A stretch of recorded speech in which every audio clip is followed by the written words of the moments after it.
Hello दोस्तों, नमस्कार। स्वागत है आपके अपने यूट्यूब चैनल लाज यस बिहार वाला पर। आइए, जो हम लोग कल पढ़े हुए थे अंग्रेजों की भारत विजय, कि भारत पर अंग्रेज कैसे विजय पा लेते हैं, इसके बारे में जो हम लोग इंट्रोडक्शन देखे हुए थे, उसमें आइए अब हम लोग देखते हैं कि कहाँ से ये विजय पाते हैं, कैसे कैसे यहाँ पर अपना वर्चस्व जमाते हैं। तो आइए शुरू करते हैं हम लोग प्लासी का युद्ध। प्लासी का जो युद्ध हुआ था वो 23 जून 1757 को हुआ था।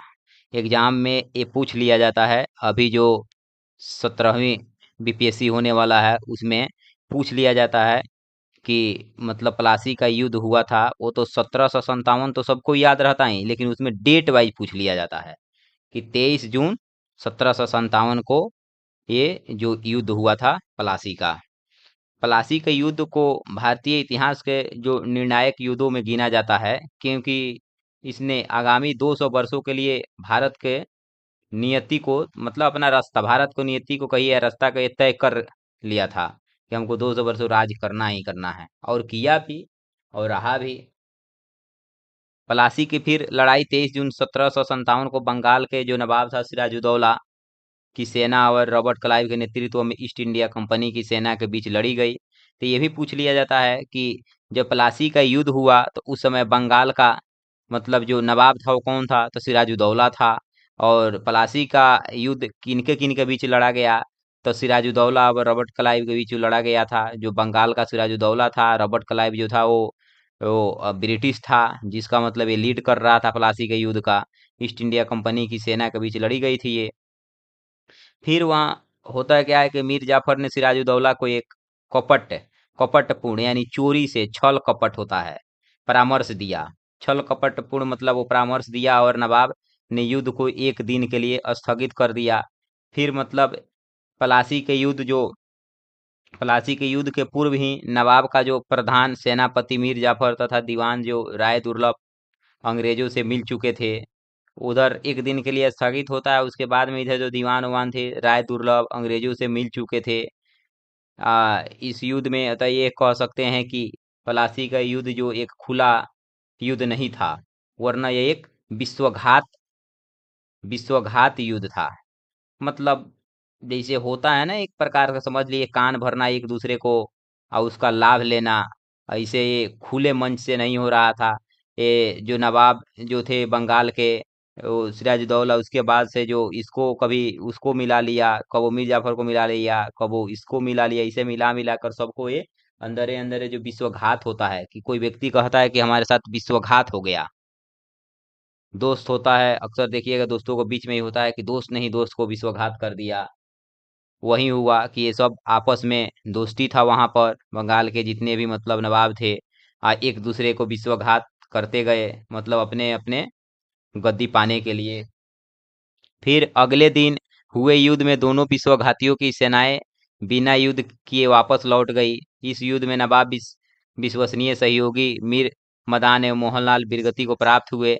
इस यह यह पश्चाताप नवाब सिराजुद्दौला भागकर मुर्शिदाबाद चला गया। फिर जो नवाब है सिराजुद्दौला मुर्शिदाबाद भागकर चला गया, जहां मीर जाफर के पुत्र मीरन ने मोहम्मद बेग द्वारा उसकी हत्या करवा दी गई।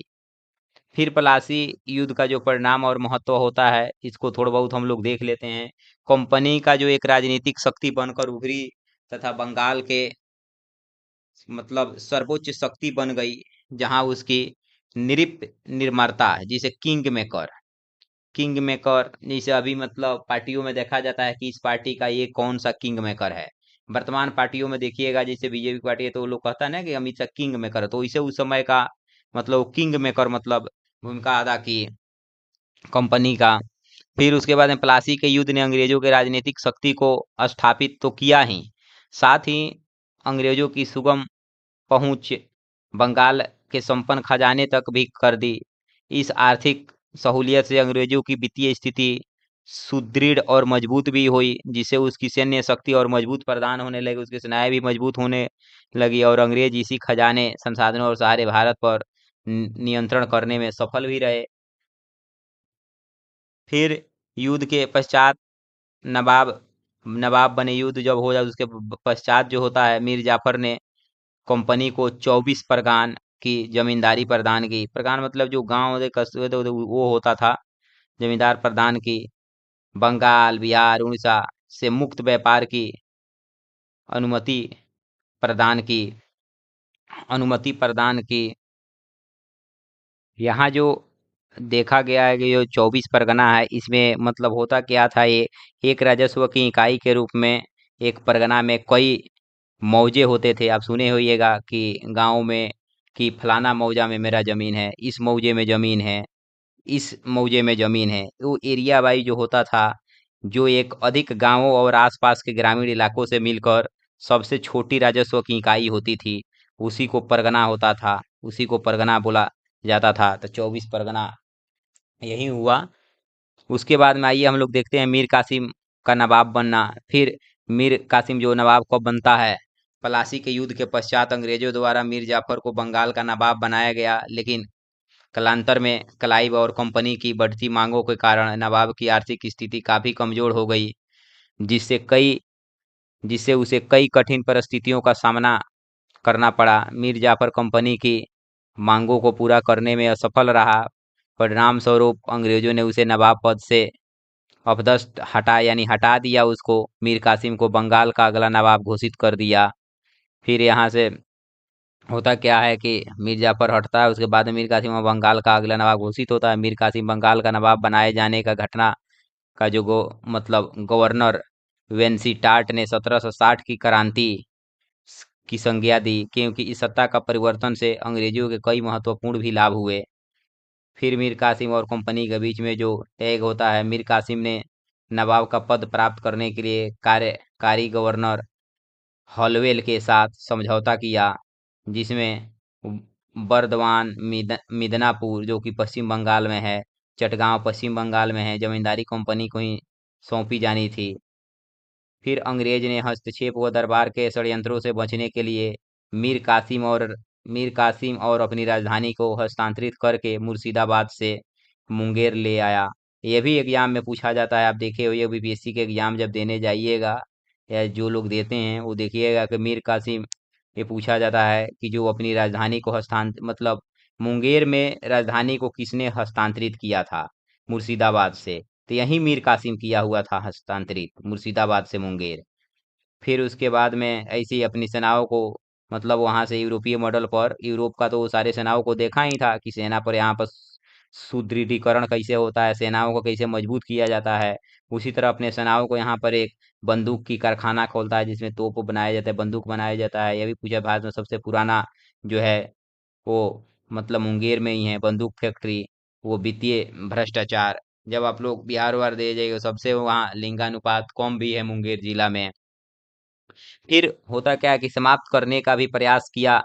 मीर कासिम द्वारा नौकरशाही को पुनर्गठन किया गया था, दस्तक के दुरुपयोग से प्रतिबंध लगाने का प्रयास भी किया गया। सैन्य सुधार में 1763 ईस्वी में नवाब आंतरिक आंतरिक व्यापार पर लगे सभी करों को समाप्त कर देने का नवाब और कंपनी के संबंधों से तनाव में आ गया। फिर होता क्या है कि करों को समाप्त कर देने से अंग्रेजों के विशेषाधिकार समाप्त हो गया। ऐसे में मीर कासिम द्वारा एक अतिरिक्त कर अतिरिक्त कर एक मतलब जो अतिरिक्त जो कर होता था वो खिजड़ी जामा, फिर उसने खिजड़ी जामा लगाया। खिजड़ी जामा इसलिए लगाया उसने कि राजस्व की जो वृद्धि होती थी वो अपने राज्य की, जिसे आर्थिक स्थिति सुधारने के लिए वो मतलब खिजड़ी जामा लगाया, जो सभी के लिए था। फिर परिणाम स्वरूप जुलाई 1763 ईस्वी में अंग्रेजों ने मीर कासिम के विरुद्ध औपचारिक युद्ध की घोषणा कर दी तथा मीर जाफर को पुनः बंगाल का नवाब घोषित कर दिया। इस प्रकार बक्सर के युद्ध की पृष्ठभूमि तैयार हो गई। फिर बंगाल को निष्कासित होने के बाद मीर कासिम ने अवध के नवाब सुजाउदौला से शरण मांगी। वहां पर गया और सुजाउदौला से शरण मांगा। स्मरणीय हो, अवध में इस समय मुगल सम्राट शाह आलम द्वितीय यानी अली गौहर, जिसको शाह आलम द्वितीय यानी अली गौहर पहले ही शरणार्थी था। यहाँ पर खुद से वो आकर बैठा हुआ था, शाह आलम द्वितीय पहले से ही शरणार्थी था, जीवन व्यतीत कर रहा था। फलतः इन तीनों ने संयुक्त होकर अंग्रेजों के विरुद्ध एक समझौता किया, जिसके परिणाम स्वरूप अक्टूबर 1764 में ही बक्सर का युद्ध हुआ। फिर अब देख लेते हैं हम लोग बक्सर का युद्ध। बक्सर का युद्ध जो हुआ ये भी पूछ लिया जाता है। डेट 22 अक्टूबर 1764 को जो युद्ध हुआ था उस युद्ध का नाम है बक्सर युद्ध। 22 अक्टूबर 1764 को बक्सर का युद्ध हुआ। बक्सर के युद्ध में अंग्रेजों की जो सेना का सफल नेतृत्व था वो हेक्टर मुनरो और मीर कासिम की सेना का जो नेतृत्व करता था वो गुरगिन खाव द्वारा किया जाता था। जो अंग्रेजों का नेतृत्व कर रहा था वो उसमें कर रहा था हेक्टर मुनरो, और उसके बाद में जो इधर से कर रहा था मीर कासिम के जो सेना का नेतृत्व कर रहा था वो गुरगिन गुरगिन खाव द्वारा किया गया। बक्सर के युद्ध में सुजाउद्दौला, मीर कासिम तथा शाह आलम द्वितीय, ये तीनों सुजाउद्दौला, मीर कासिम और शाह आलम द्वितीय के नेतृत्व वाली त्रिपक्षीय कह लीजिए, और उसके तरफ से एक अंग्रेज, इधर से त्रिपक्षीय थे उधर से एक अंग्रेज था। फिर इसमें शाह आलम, ये तीनों का मतलब फिर इसमें पराजय होता है, फिर वहां पर अंग्रेज जीतते हैं। इस युद्ध के पश्चात शाह आलम द्वितीय अंग्रेज की शरण में आ गया। शाह आलम द्वितीय अंग्रेज के शरण में गया तो फिर सबको मौका ही मिल जाएगा अंग्रेज सबको। दूसरी ओर नवाब सुजाउद्दौला कुछ दिनों तक विरोध करने के बाद आत्मसमर्पण कर दिया। जब कुछ था ही नहीं तो ये स्वाभाविक है कि हाँ समर्पण करेगा ही। फिर उसके बाद मीर कासिम दिल्ली की ओर भागा, जहाँ उसके बाद में उसकी 1777 में उसकी मृत्यु हो गई। फिर यहाँ पर अंग्रेज सफल रहे। बक्सर का जो युद्ध का परिणाम और महत्व जो था वो देखा जाए तो बक्सर के युद्ध सैन्य दृष्टिकोण से अंग्रेजों की बहुत बड़ी सफलता थी, क्योंकि प्लासी के युद्ध की विजय सिराजुद्दौला की सेना नायकों के विश्वासघात का परिणाम थी। किंतु बक्सर के युद्ध में अंग्रेज बिना किसी छल कपट के विजयी हुए थे। प्लासी के युद्ध में तो छल कपट से हुए थे, लेकिन यहाँ पर बिना किसी छल कपट के युद्ध से हुए थे, क्योंकि यहाँ पर त्रिपक्षीय तीन यहाँ से जो नवाब थे, बंगाल, अवध और, क्योंकि यहाँ पर जो त्रिपक्षीय जो नवाब थे ये लड़ रहे थे, और उधर से एक अंग्रेज का जो हेक्टर मुनरो था वो नेतृत्व कर रहा था। इसीलिए यहाँ पर जो खुले मंच पर जो युद्ध हुआ इसमें कोई छल कपटी नहीं रहा। इस युद्ध में विजय के पश्चात बंगाल में अंग्रेजी सत्ता के प्रभुत्व की स्थापना हुई और कंपनी ने एक अखिल भारतीय शक्ति का रूप धारण कर लिया, जिसे फिर उसके बाद में आइए हम लोग कुछ जो इसमें देखते हैं। अंग्रेजों तथा मराठों के बीच में जो महत्वपूर्ण जो संधियाँ हुई है, एग्जाम के व्यू से काफी महत्वपूर्ण है। पूछ लिया जाता है कि किनके किनके बीच जो संधियाँ हुई, कब हुआ ये संधि। संधि जो हुआ वो किस वर्ष हुआ, तो सूरत की जो संधि हुआ वो वर्ष, सूरत की संधि 1775 में हुआ। ये संधि जो हुआ रघुनाथ राव तथा अंग्रेजों के बीच हुआ था। फिर सालाबाई की संधि एग्जाम में कई बार पूछा गया है, 1782 में हुआ। सिंधिया की मध्यस्थता से पूना दरबार तथा अंग्रेजों के बीच हुआ। फिर बसीन की संधि यह भी पूछा गया है कि कब हुआ, था 1802 में हुआ, बाजीराव द्वितीय तथा अंग्रेजों के बीच हुआ था। देवगांव की संधि हुआ था 1803 में भोसले तथा अंग्रेजों के बीच। फिर सुरजी अर्जन गांव की संधि हुआ था 1803, सिंधिया तथा अंग्रेजों के बीच हुआ था। फिर राजपुर घाट की संधि हुआ 1805 में, होलकर तथा अंग्रेजों के बीच हुआ था। नागपुर की संधि हुआ था भोसले तथा अंग्रेजों के बीच। फिर वही नागपुर जो महाराष्ट्र में है, ये होलकर जो है यहाँ पर, ये जो होलकर जो है यहाँ एमपी में होलकर है, जो इंदौर उंदौर में पड़ता है। यहाँ पर अंग्रेजों के बीच जो हुआ है राजपुर घाट की संधि। फिर ग्वालियर की जो संधि हुई, यहाँ पर सिंधिया परिवार रहता था, सिंधिया तथा अंग्रेजों के बीच संधि हुई 1817 में। फिर जो हुआ पुन्ना की जो संधि हुई 1817 में हुआ पुन्ना की संधि बाजीराव द्वितीय तथा अंग्रेजों के बीच। फिर मंदसौर की संधि हुआ 1818 में होलकर तथा अंग्रेजों के बीच। फिर जो आइए हम लोग कुछ देख लेते हैं, कुछ अन्य संधियाँ भी हुई, जैसे आंग्ल नेपाल युद्ध हुआ, उसमें उस समय कौन मतलब सर्वप्रथम जो आंग्ल नेपाल युद्ध हुआ उस समय हेस्टिंग का काल था। लॉर्ड हेस्टिंग्स ने सर्वप्रथम नेपाल राज्य के निवासी गोरखाओं से युद्ध किया। सीमावर्ती क्षेत्र होने के नाते इस प्रवेश का सामरिक महत्व अत्यधिक था। फिर 1816 में गोरखाओं से बातचीत के माध्यम से सगौली की संधि हुई। जिसे जो कि सगौली की जो संधि है ये अभी वर्तमान समय में ये ये यहाँ पर सगौली स्टेशन जो है यहाँ पर पड़ता है, जो कि पूर्वी चंपारण में आता है। सगौली की जो संधि है जो कि पूर्वी चंपारण बिहार में है। अंग्रेजों वहीं ये संधि हुई थी, सगौली की संधि। फिर अंग्रेजों को गढ़वाल व कुमायूं के किले तथा तराई का अधिकांश भाग प्राप्त हुआ। फिर नेपाल ने सिक्किम राज्य से अपना समस्त अधिकार वापस ले लिया। सिक्किम भी उधर सटता ही है नेपाल से। फिर उसके बाद से जो है नेपाल की जो राजधानी काठमांडू में अंग्रेज जो रेजिडेंट तैनात की गई।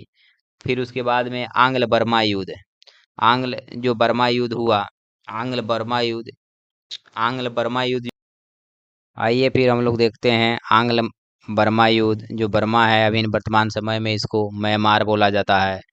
पूर्वी जो सीमावर्ती क्षेत्र जो था वो बर्मा के तीन यानी म्यांमार के जो तीन युद्ध वो संधियों के पश्चात ब्रिटिश साम्राज्य में मिला लिया गया। उसके बाद यहाँ पर लॉर्ड लॉर्ड जो है एमहर्स्ट ने मणिपुर व आसाम यानी जो असम, पहले असम बोला जाता था अब असम बोला जाता है, आसाम में उनके प्रवेश को लेकर युद्ध किया। फिर अंततः 1826 में यानदबू की संधि की गई। 1826 में यानदबू की संधि की गई। फिर 1852 में डलहौजी ने इमारती लकड़ियों और बर्मा के जंगलों पर आधिपत्य की इच्छा से युद्ध किया और लोअर बर्मा यानी पेगू के क्षेत्र पर अधिकार कर लिया। लोअर जो बर्मा एक जगह होता था पेगू, वहां पर मतलब वो अधिकार कर लिया। फिर 1885 में डफरिन के समय में आंग्ल बर्मा युद्ध जो हुआ वो तीसरा युद्ध हुआ। फिर लड़ा गया तीसरा युद्ध पर। तत्पश्चात बर्मा का भारत में विलय कर लिया गया, यानी जो म्यांमार है वो भारत का ही हिस्सा बन गया था उस समय। तृतीय युद्ध के जो आंग्ल तृतीय मैसूरी युद्ध उस समय जो शासनकाल था वो डफरिन था 1885 में। फिर आंग्ल अफगान युद्ध हुआ 1839 से 42 के समय में हुआ। उस समय का गवर्नर जनरल जो था वो ऑकलैंड था। ऑकलैंड के समय में ये पहला युद्ध लड़ा गया। पूछ लिया जाता है एग्जाम में कि आंग्ल अफगान युद्ध किसके शासनकाल में था। उस समय जो गवर्नर जनरल था वो था ऑकलैंड। कब किया गया? 1839 और 42 के बीच। फिर शाह शुजा को दोस्त मोहम्मद की जगह वहाँ का शासक बनने के लिए त्रिपक्षीय संधि की। संधि में रणजीत सिंह भी शामिल हुए। जॉन किन के नेतृत्व में बोलन दरे और अंग्रेजी सेना भेजी गई और काबुल पर अधिकार प्राप्त कर लिया गया। फिर 1840 में दोस्त मोहम्मद के आत्मसमर्पण पर शाह शुजा को शासक घोषित कर दिया गया। फिर 1842 और 78 के बीच अफगान के प्रति अहस्तक्षेप की नीति को अपनाया गया। 1878 और 80 में लीटन 1878 और 80 में लीटन ने अग्रगामी नीति को अपनाते हुए दूसरा आंग्ल अफगान युद्ध छेड़ दिया। कुछ विजय के उपरांत वहां ब्रिटिश रेजिडेंटों की नियुक्ति की गई, किंतु अनियंत्रित स्थिति को देखते हुए बाद में अफगानिस्तान को बफर स्टेट के रूप में स्वीकार किया गया। अब जो होता है क्या है ये जो बफर स्टेट, अब आप लोग जान लीजिए कि बफर स्टेट क्या होता है। बफर स्टेट यानी उसको कह लीजिए एक प्रकार से मध्यवर्ती राज्य, यानी कि दो विरोधी देशों के बीच स्थित देश होता है, उसको मतलब बफर स्टेट बोला जाता है। जैसे कि देखा जाए कि बफर स्टेट के कुछ जैसे उदाहरण देख सकते हैं आप, कि जैसे मंगोलिया है, चीन और रूस के बीच स्थित है। जैसे कि नेपाल ही है जो कि भारत और चीन के बीच में स्थित है। तो ये सब बफर स्टेट हो गए, ये देश भी अब कह सकते हैं। अब बफर जैसे कुछ जुड़ी हुई चीज़ें है। बफर जैसे बक्सर के जब लड़ाई हुई थी तो उसके बाद में अवध बफर स्टेट बन गया था। फिर बफर फिर बफर स्टेट एक तटस्थ मतलब क्षेत्र होता है जहाँ कोई भी शासक युद्ध की घोषणा नहीं कर सकता है। बफर स्टेट यही होता है। फिर उसके बाद में सिंध अभियान हुआ। सिंध अभियान जो हुआ 43 में हुआ है, किसके समय में हुआ सिंध अभियान, ये क्वेश्चन पूछ लिया जाता है। तो एलन बरो के शासनकाल में 1843 में सिंध का अंग्रेजी राज में विलय किया गया। अब यही इतना था, छोटा सा एक चैप्टर था जो कि अंग्रेजों की भारत विजय कैसे किए थे, अंग्रेज ने भारत पर विजय अपना प्राप्त कैसे किए थे। अब इसका थोड़ा सा एमसीक्यूज है, इसी में जो क्वेश्चन पूछे गए हैं उसको हम लोग देख लेते हैं। थोड़ा बहुत जो एमसीक्यूज का क्वेश्चन है उसको हम लोग देख लेते हैं। और जो इसमें पहला क्वेश्चन है उसको हम लोग देखते हैं। फर्स्ट नंबर क्वेश्चन है, सिराजुद्दौला के विरुद्ध षड्यंत्रकारियों में निम्नलिखित में से कौन कौन शामिल था। तो षड्यंत्रकारी में जो शामिल था तो राय दुर्लभ भी था, अमीचंद भी था, जगत सेठ भी था, यार लतीफ भी था। इनमें से सभी हो जाएगा आंसर जो होगा, ये डी नंबर होगा आंसर इसमें, इनमें से सभी हो जाएगा। निम्नलिखित में से प्रथम कर्नाटक युद्ध का कौन सा तत्कालिक कारण रहा। तो इसमें तत्कालिक जो कारण रहा वो रहा अंग्रेजों द्वारा कुछ फ्रांसीसियो जहाज़ों पर कब्जा करना, यानी ऑप्शन नंबर डी। इसका जो आंसर होगा ऑप्शन नंबर डी। फिर जो 3 नंबर क्वेश्चन है वो मिलान करने वाला है, एग्जाम में आज के समय में सबसे अधिक मिलान करने वाला ही क्वेश्चन आ रहा है सबसे अधिक। तो आइए हम लोग इसका मिलान करते हैं, इसका मिलान करते हैं। प्रथम कर्नाटक युद्ध जो रहा वो अनिर्णायक युद्ध रहा, तो ए का हो जाएगा 3 नंबर। बी का देखते हैं, तृतीय कर्नाटक युद्ध जो बी का हो जाएगा। सॉरी, जो क्वेश्चन इसमें है प्रथम कर्नाटक युद्ध, प्रथम जो कर्नाटक युद्ध रहा ये रहा एक्स ला सापेल की संधि का अंत, ये रहा कर्नाटक जो रहा प्रथम युद्ध, ये रहा एक्स ला सापेल की संधि से अंत, इससे रहा। अब इसका जो हो जाएगा तृतीय कर्नाटक युद्ध, तृतीय जो कर्नाटक युद्ध हुआ उस समय पेरिस की संधि से अंत हुआ था तृतीय कर्नाटक युद्ध। जो इसमें फिर देखते हैं हम लोग द्वितीय कर्नाटक युद्ध, द्वितीय जो कर्नाटक युद्ध हुआ था वो हुआ था इसमें अनिर्णायक रहा ये, द्वितीय कर्नाटक युद्ध अनिर्णायक रहा। फिर जो चौथा है प्रथम मैसूर युद्ध, ये जो रहा ये ब्रिटिशों की हार रहा, यानी इसमें ऑप्शन जो हो जाएगा सी नंबर इसका आंसर होगा सही, ऑप्शन नंबर सी सही होगा, ऑप्शन नंबर सी। फिर जो हम लोग अगला जो नेक्स्ट क्वेश्चन है उसको देखते हैं 4 नंबर। निम्न में से किसने भारत में अंग्रेजों का सर्वाधिक विरोध किया। तो अंग्रेजों का सबसे जो विरोधकारी करने वाला था वो मराठा ही था, सबसे अधिक विरोध वही करते थे मराठा। फिर जो नेक्स्ट क्वेश्चन है 5 नंबर, उसको हम लोग देखते हैं। पलासी का युद्ध मैदान कहाँ स्थित है। तो पलासी का जो युद्ध मैदान है वो पश्चिम बंगाल में स्थित है, पलासी जो जगह है पश्चिम बंगाल में ही है। तो ऑप्शन नंबर इसका डी आंसर हो जाएगा। छठा जो क्वेश्चन है ये है सबसे अधिक निर्णायक युद्ध जिसने अंग्रेजों के भारत में प्रभुत्व को स्थापित किया था। तो ये जो सबसे निर्णायक युद्ध रहा अंग्रेजों के लिए भारत में जो प्रभुत्व को संस्थापित किया था, ये रहा आपका पलासी का युद्ध रहा, बक्सर का युद्ध रहा, सॉरी बक्सर का युद्ध रहा। सबसे जो निर्णायक युद्ध रहा ये बक्सर का युद्ध रहा, सबसे अधिक निर्णायक बक्सर का युद्ध रहा, जिसने अंग्रेजों जिसने अंग्रेजों के भारत में प्रभुत्व को मतलब शक्ति को संस्थापित किया वो रहा बक्सर का युद्ध। हेक्टर मुनरो था इसका लीड करता। फिर आइए जो नेक्स्ट क्वेश्चन है उसको हम लोग देखते हैं 7 नंबर। 7 नंबर जो क्वेश्चन है कह रहा है कि बक्सर की लड़ाई के समय बंगाल का नवाब कौन था। तो बक्सर के लड़ाई के समय जो बंगाल का नवाब था वो था मीर जाफर था। क्वेश्चन इसका जो हो जाएगा आंसर 7 नंबर का बी हो जाएगा। फिर जो नेक्स्ट क्वेश्चन है 8 नंबर, उसको हम लोग देखते हैं। सिंध पर ब्रिटिश ने कब्जा किया, यानी सिंध पर ब्रिटिश ने कब कब्जा किया था। तो सिंध पर ब्रिटिश ने 1843 में कब्जा किया हुआ था, तो इसका ऑप्शन नंबर ए हो जाएगा आंसर। फिर हम लोग नेक्स्ट जो क्वेश्चन है 9 नंबर, उसको हम लोग देखते हैं। कि 1802 की बसीन की संधि पर हस्ताक्षर किसके मध्य हुए थे? 1802 की बसीन की जो संधि हुआ था उस पर हस्ताक्षर किसके मध्य हुआ था?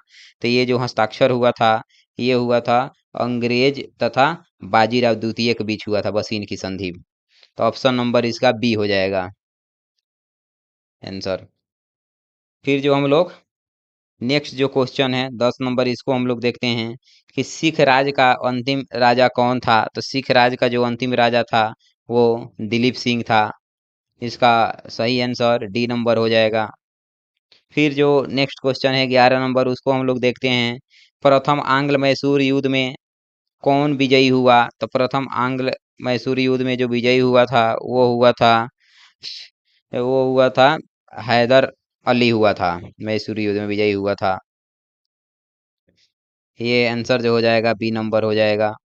फिर हम लोग जो नेक्स्ट क्वेश्चन है उसको देखते हैं 12 नंबर। ब्रिटिश जनरल जिसने हैदर अली को पोर्टोनोवा के युद्ध में हराया, तो वो ब्रिटिश जो जनरल था वो कौन था? तो इसका जो आंसर हो जाएगा, ये हराया था सर आयर कुट। इसका आंसर हो जाएगा बी 12 का। फिर जो नेक्स्ट क्वेश्चन है 13 नंबर, उसको हम लोग देखते हैं। निम्नलिखित भारतीय शासकों में से कौन था जिसने विदेशों में आधुनिक पद्धति से दूतावास स्थापित किए थे? तो ये जो थे ये टिप्पू सुल्तान किए हुए थे। तो ऑप्शन नंबर इसका डी हो जाएगा आंसर। जो अगला जो नेक्स्ट क्वेश्चन है 14 नंबर, ये मिलान करने वाला है। आइए अब हम लोग इसमें देखते हैं कि कौन सा एक सुमेलित है, मिलान करना है कौन एक सही है। तो देखते हैं हम लोग। तो एक सुमेलित है। तो प्रथम आंग्ल मैसूर युद्ध हैदर अली पराजित हुआ था, नहीं ये तो सही नहीं है। द्वितीय आंग्ल मैसूर युद्ध ये भी नहीं होगा, हैदर अली ने अंग्रेजों को पराजित किया ये भी नहीं होगा। तृतीय आंग्ल मैसूर युद्ध टीपू सुल्तान युद्ध जीता और अपना भूभाग अंग्रेजों का नहीं दिया, ये भी नहीं होगा। चौथा जो है चतुर्थ आंग्ल मैसूर युद्ध, हाँ इसमें जो हुआ था टिप्पू पराजित हुआ, यह युद्ध के मध्य दिवंगत हुआ, इसी में मारा जाता है चौथा आंग्ल मैसूर युद्ध में टिप्पू। तो ऑप्शन नंबर जो डी हो जाएगा सही इसका आंसर। फिर जो नेक्स्ट क्वेश्चन है 15 नंबर, उसको हम लोग देख लेते हैं। निम्नलिखित कथनों पर विचार कीजिए। इस पर विचार करना है कि कौन सा एक सही है। तो आइए हम लोग इस पर विचार करते हैं। इसमें जो है पहला जो है पानीपत के तृतीय युद्ध में अहमद शाह अब्दाली ने इब्राहिम लोदी को पराजित किया, नहीं ये तो गलत है, ये सही नहीं है। फिर उसके बाद में जो तृतीय आंग्ल मैसूर युद्ध में टीपू सुल्तान की मृत्यु हुई, ये भी गलत है क्योंकि उसका तो मृत्यु जो हुआ था चौथा में हुआ था। उसके बाद में जो 3 नंबर है पलासी के युद्ध में सिराजुद्दौला की पराजय के लिए मीर जाफर ने अंग्रेजों से मिलकर षड्यंत्र किया, बात तो सही है। पलासी का 1757 में युद्ध हो रहा था, सिराजुद्दौला की पराजय के लिए जाफर ने अंग्रेजों से मिलकर षड्यंत्र रचाई, तो सही है। तो ऑप्शन नंबर जो हो जाएगा इसका सही बी हो जाएगा वाला शुरू करें। आइए जो नेक्स्ट नंबर जो क्वेश्चन है उसको हम लोग फिर देखते हैं। और लास्ट क्वेश्चन है निम्नलिखित में से कौन सा युग सुमेलित नहीं है? अब इसमें कौन सा एक जो है वो सुमेलित नहीं है? तो हेक्टर मुनरो बक्सर के युद्ध का तो ये तो था, ये तो सुमेलित है। लॉर्ड हेस्टिंग आंग्ल नेपाल युद्ध ये भी था, जो आंग्ल नेपाल युद्ध हुआ था ये भी था, ये तो सही है। उसके बाद में लॉर्ड बेलेजली चतुर आंग्ल मैसूर, हाँ बेलेजली ये भी था, ये भी सही है। फिर जो लॉर्ड कर्नवालिस तृतीय आंग्ल मराठा युद्ध ये गलत है। लॉर्ड कर्नवालिस जो है तृतीय आंग्ल मैसूर मराठा युद्ध के समय नहीं था। तो ऑप्शन नंबर जो हो जाएगा इसका डी सुमेलित नहीं है। ठीक है साथियों, जो हम लोग पीछे के चैप्टर पढ़े हुए थे अंग्रेजों की भारत विजय, उसका आज एमसीक्यूज भी हम लोग देख लिए। फिर जो नेक्स्ट चैप्टर होगा उसको हम लोग आगे देखेंगे और एग्जाम में पूछा जाता है। आप लोग इसको 2 बार 3 बार रिवीजन कर लीजिएगा ताकि एग्जाम में आपके लिए हेल्पफुल होगा ये। साथ ही चैनल को सब्सक्राइब करते रहिए और अपने मित्रों को भी शेयर करते रहिए। तब तक के लिए धन्यवाद।